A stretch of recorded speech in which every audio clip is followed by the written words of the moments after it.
दोस्तों नमस्कार। मैं ओम प्रकाश। आप देख रहे हैं एचडी न्यूज। दोस्तों आज हम फिर बात करने के लिए यहाँ पे एकत्रित हुए हैं। महाराष्ट्र को लेकर जो उत्तर भारतीय हो या अन्य प्रांतीय के लोग जो आए हैं, उनके साथ में जिस प्रकार से मारपीट का दुर्व्यवहार व्यवहार किया जा रहा है, उस व्यवहार को लेकर भोजपुरी कलाकार दिनेश लाल उर्फ निरहुआ ने एक बयान दिया है। निरहुआ का कहना है कि हम मराठी भाषा नहीं बोलेंगे, हम हिंदी में बात करेंगे, जिसको दम हो तो हमें निकाल कर दिखाए।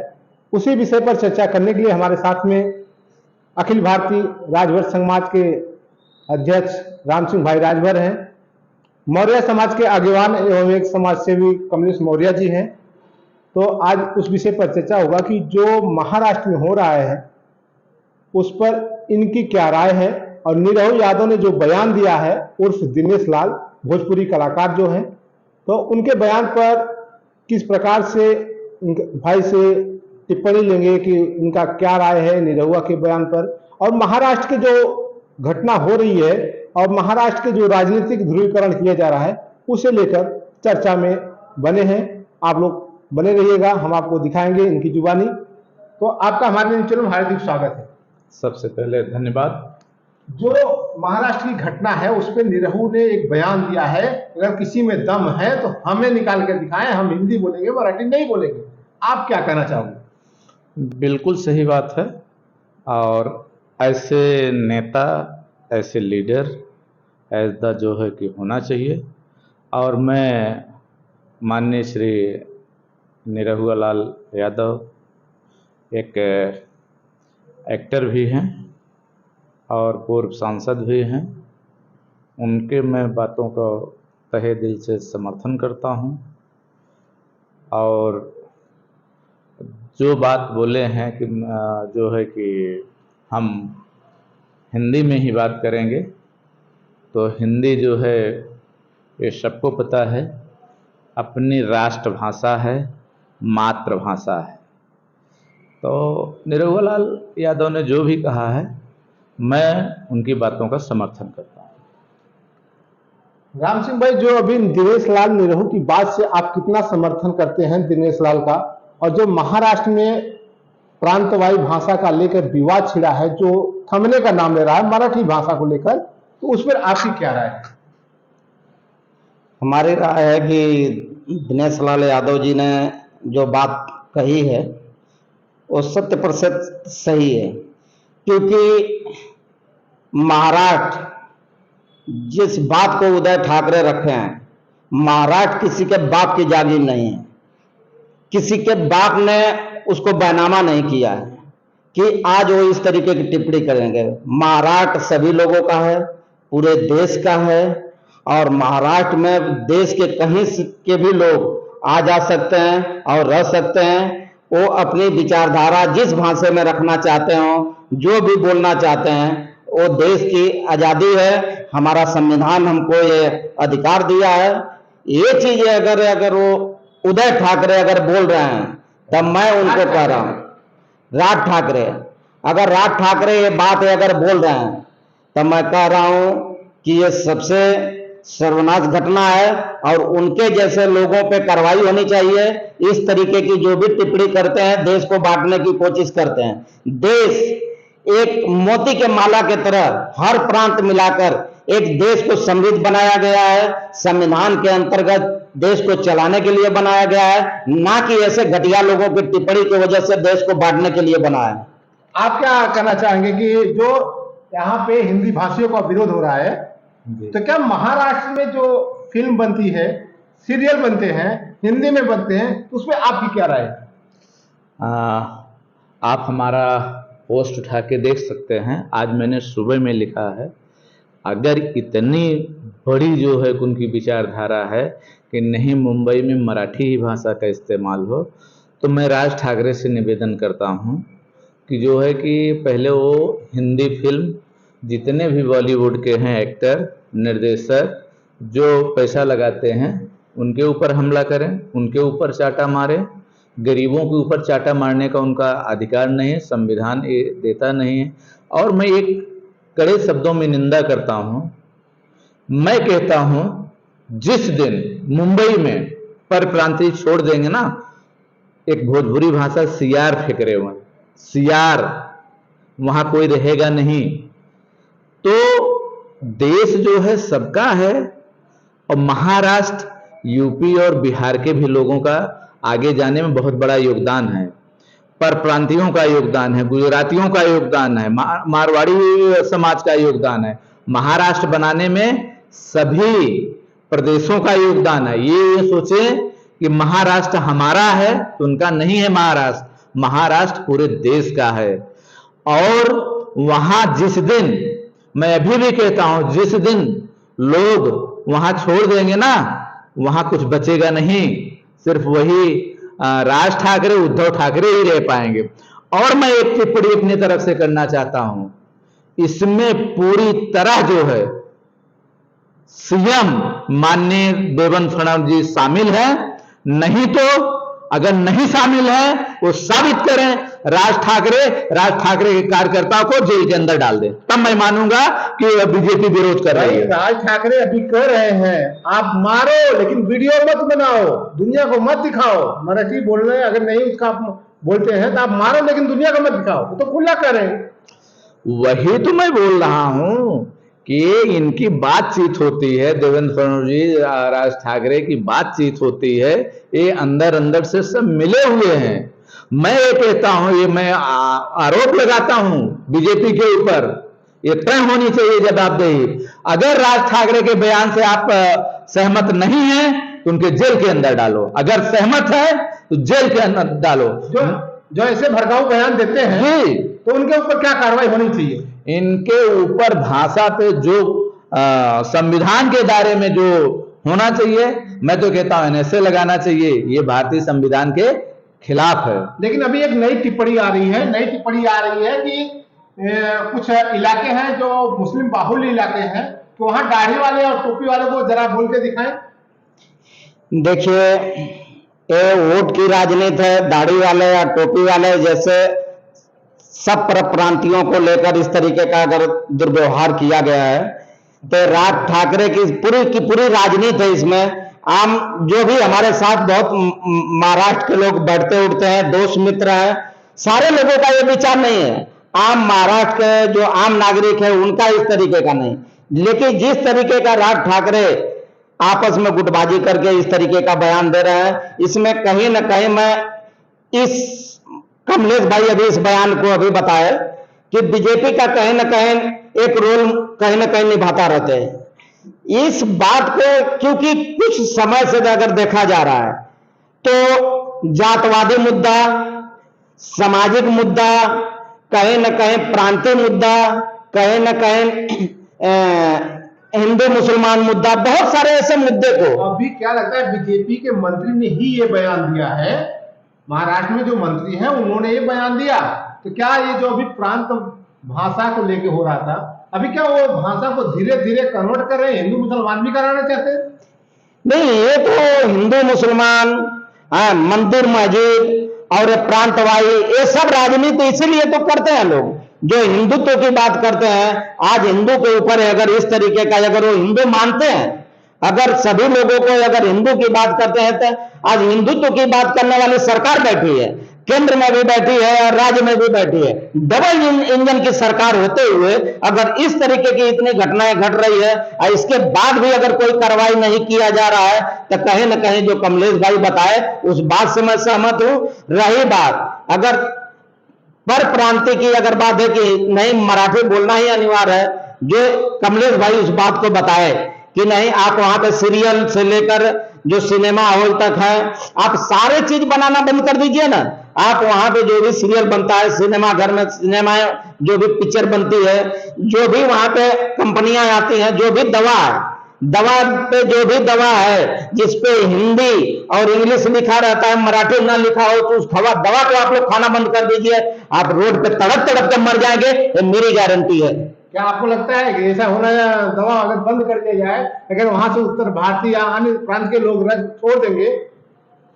और आपको एक चीज और पूछना चाहेंगे कि जो अभी महाराष्ट्र में मंत्री हैं बीजेपी के नेता, उनका कहना है गोल टोपी और दाढ़ी, आपको क्या लगता है मुद्दों को कन्वर्ट कर रहे हैं, हिंदू मुसलमान करना चाहते हैं? अरे भैया, बीजेपी के मंत्री हैं, और नीतीश राणे उनका नाम, हाँ। ठीक है।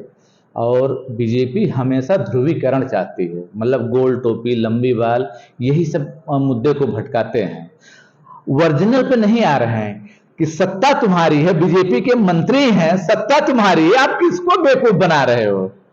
वो आपको कार्रवाई करने से पल्ला झाड़, हाँ जी, वो हिंदू मुसलमान करना चाहते हैं, जबकि मुद्दा ये है कि वहां पे जो है कानूनी कार्रवाई होनी चाहिए। रही बात, अभी भैया की भी बात हमें बहुत अच्छी लगी कि हम भी महाराष्ट्र 3 साल रह के आए, जोगेश्वरी। आप ये सुनिए, मैं जब मेडिकल चलाता था वहां पे हमें एजेंसी वाले, मराठी एजेंसी जो डिस्ट्रीब्यूटर था, तो हम बोले कमलेश भाई हमें एक कोई जो है कारीगर जो है कि डिलीवरी बॉय हमें दे दीजिए। तो उसने कहा, तो हम कहे साहब हाँ एक हमारा मित्र है मराठी, उसको मैं भेज देता हूं। बोले मराठी को मेरे पास भेजना नहीं। हम कहे क्यों साहब, वो तो आपके मराठी ही है। बोले यूपी बिहार के लड़के देना, क्योंकि ये रजा नहीं पड़ते हैं, ये अपने गांव पैसा भेजने के लिए वो दिन रात मेहनत करते हैं, लेकिन हमें मराठी जो है नहीं चाहिए, जबकि वो डिस्ट्रीब्यूटर का मालिक मराठी ही है, लोकल है। तो उन्हें पता है, और हमें ये भी बताया मराठी को एक दिन छुट्टी दोगे तो 3 दिन की रजा मारते हैं। उनका त्योहार एक दिन पहले से एक दिन बाद तक चलता है पीके। तो हमारे लोग जो हैं, जो उनकी मांग है कि यूपी बिहार के लोग बच्चे मेहनत करते हैं, उनको किसी काम में लगाया जाए, क्योंकि मेहनत नहीं करेंगे तो खाने के लिए मर जाएंगे, और उनको घर पे भी पैसा लगाना होता है। तो हमारे जो पर प्रांतीय हैं, यूपी बिहार उड़ीसा कोई भी होगा, बाहर से जाएगा वो निष्ठा से, वो अपने काम को जवाबदारी से पूरा करता है। ये राज ठाकरे को नहीं पता चलता है। लेकिन अभी वहां पे देवेंद्र फडणवीस ने एक ही मुद्दा, मतलब सब, आपको ऐसा नहीं लगता कि वो अपनी खाली के जवाबदारी से वो करते हैं? एक तरफ उनका ऐलान होता है कि मारो मत, वीडियो मत बनाओ, दूसरी तरफ वो बोलते हैं हिंदी मराठी भाषा का सम्मान करो, नहीं तो ऐसा है। क्या मतलब वोट लेके जब नेता वोट मांगने जाता है तो हिंदू नजर आता है। ये तो कहावत आपने सुना होगा, अरे चली रहा डेली हिंदू। हमको तो ऐसा कभी का लगता है कि जिनके साथ में ये बर्ताव किया जा रहा है, क्या वो विदेशी तो नहीं है?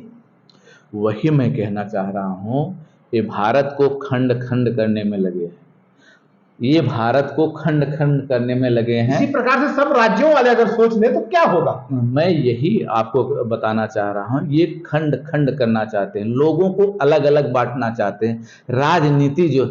अच्छा हमें ये बताइए, अगर यूपी वाले पे हमला हुआ महाराष्ट्र में, माननीय योगी जी क्या फोन करके देवेंद्र फडणवीस से बात किए? दोनों सरकारें एक है, सेंट्रल में सरकारें हैं। अभी योगी जी का ट्वीट, योगी जी के मुंह से जो निकलता है, वो चीज क्यों अभी नजर नहीं आई? और नीतीश कुमार की भी क्यों बात नजर नहीं आ रही है? सरकार तो बीजेपी की महाराष्ट्र में। अच्छा ये बताइए आप जी, आपने बात किया, लेकिन मेरा एक कहना है, जैसे आपके घर का अगर मालिक घर का आदमी होगा तो आपकी बात को उठाएगा, या आपका मालिक कोई और आदमी को बनाते हो, बाहर के आदमी घर से बाहर को बनाते हो, तो आपकी बात को बेहतरीन तरीके से उठा सकता है? कौन उठा सकता है? हमारी बात तो जो है घर का मालिक ही बेहतर तरीके से उठा सकता है। आप भी क्या राय है? देखिए, अगर हमारी बात अगर उठानी है तो वहाँ की सरकार को, केंद्र सरकार, राज्य सरकार को हमारे मुद्दे पे ध्यान देना चाहिए। नहीं, मेरा सवाल है कि अगर आपके घर का मुखिया आपकी बात को बखूबी उठा सकता है, या आपके बाहर का, घर के बाहर का आदमी बखूबी उठा सकता है? नहीं, वो तो घर का मुखिया अगर उठा सकता है, घर का मुखिया ही उठा सकता है। लेकिन अगर उत्तर भारतीयों को क्या ऐसा कभी सोच में आया? नहीं, उत्तर भारतीयों के सोच में कभी ऐसा नहीं। देखिए, इस बात पे मैं थोड़ा सा आपको बताना चाहता हूं कि आज भारत में अगर उदय ठाकरे से राज ठाकरे जो भी हैं, राज ठाकरे अगर इस मुद्दे को रख रहे हैं, तो राज ठाकरे जिस चीज पे वो घमंड कर रहे हैं, जो बातें घटिया बोल रहे हैं, मैं वहां के लोगों से रिक्वेस्ट करता हूं कि वैसी बातों पे ध्यान न दें। जो महाराष्ट्र के जो गरीब आदमी है, जो मजदूर टाइप के आदमी है, ऐसे लोग अपनी राजनीति करते हैं। इसलिए कहना चाहता हूं कि उत्तर प्रदेश के प्रधानमंत्री होते हुए भी उनको देख लेना चाहिए कि उत्तर प्रदेश के प्रधानमंत्री रहते हुए वो कभी नहीं बोले कि हम उत्तर प्रदेश के प्रधानमंत्री, वो पूरे देश के प्रधानमंत्री थे, और कभी पक्षपात न लेके महाराष्ट्र में बहुत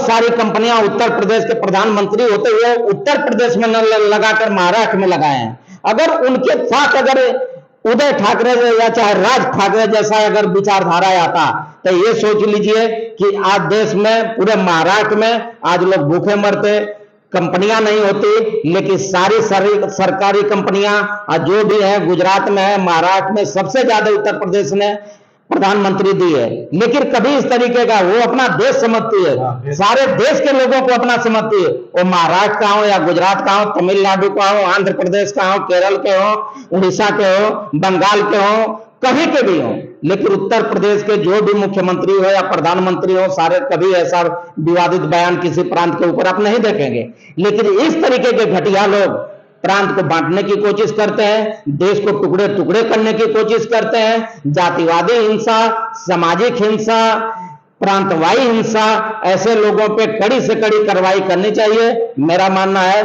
कि कड़ी से कड़ी कार्रवाई होनी चाहिए। देखिएगा, अभी हमारे साथ में कमलेश भाई मौर्य और राम सिंह भाई राजभर थे। उन्होंने कहा कि हमारा उत्तर प्रदेश जितने प्रधानमंत्री दिए अगर ऐसी सोच रखते तो शायद वहां का विकास नहीं हो पाता। प्रधानमंत्री उत्तर प्रदेश से चुने जाते हैं, लेकिन उसी प्रधानमंत्री का आज इस घटना को लेकर एक बयान भी सामने नहीं आया है। उसी पार्टी के नेता का, यानी यूपी बिहार में मुख्यमंत्री हैं, या तो आप बताएं गुजरात के, गुजरात में भी बीजेपी की सरकार है, यूपी में बीजेपी की सरकार है, महाराष्ट्र में बीजेपी की सरकार है, यहां तक कि उत्तर प्रदेश नहीं बिहार में बीजेपी की सरकार है। उत्तर प्रदेश के साथ साथ राजस्थान में भी बीजेपी की सरकार है, लेकिन कोई बंदा अपनी राजनीति खतरे में नहीं डालना चाहता है, समाज को लेकर नहीं बोलना चाहता है। याद रखना, जो मार खा रहे हो, चाहे वो मारवाड़ी हो, गुजराती हो, यूपी का, बिहार का, किसी भी राज्य का हो, जिस दिन ये वोट मांगने जाए ना, तो इस बात को ध्यान रखना, ये बात आपके काम आएगी। उस दिन पूछ लेना, जब हमारे ऊपर अत्याचार हो रहा था तो कौन सी राजनीति चमका रहे थे आप? जो राजनीति चमका रहे थे, चमकाने वालों से पूछ लेना और फिर वोट देना। जो आपके प्रति नहीं खड़ा हो उससे सवाल जरूर करना, यही मेरा सवाल है। और मैंने अभी पूर्व सांसद और भोजपुरी एक्टर दिनेश लाल यादव उर्फ निरहुआ को जो बयान दिया उसके लिए धन्यवाद देता हूं, जो उन्होंने उत्तर भारतीयों का मुद्दा उठाया और कहा अगर दम है तो हमें निकाल कर दिखाएं, हमसे बुलवा कर दिखाएं, हम उनकी बातों का समर्थन करते हैं। ऐसा नहीं होना चाहिए, ऐसे देश का विभाजन होता है, आपस में भाईचारे में बैर होता है, ये देश के लिए हानिकारक है। ऐसे ही भावनाओं के साथ, ऐसे ही मुद्दों के साथ हम आपसे मुलाकात करते रहेंगे। जय हिंद, जय भारत।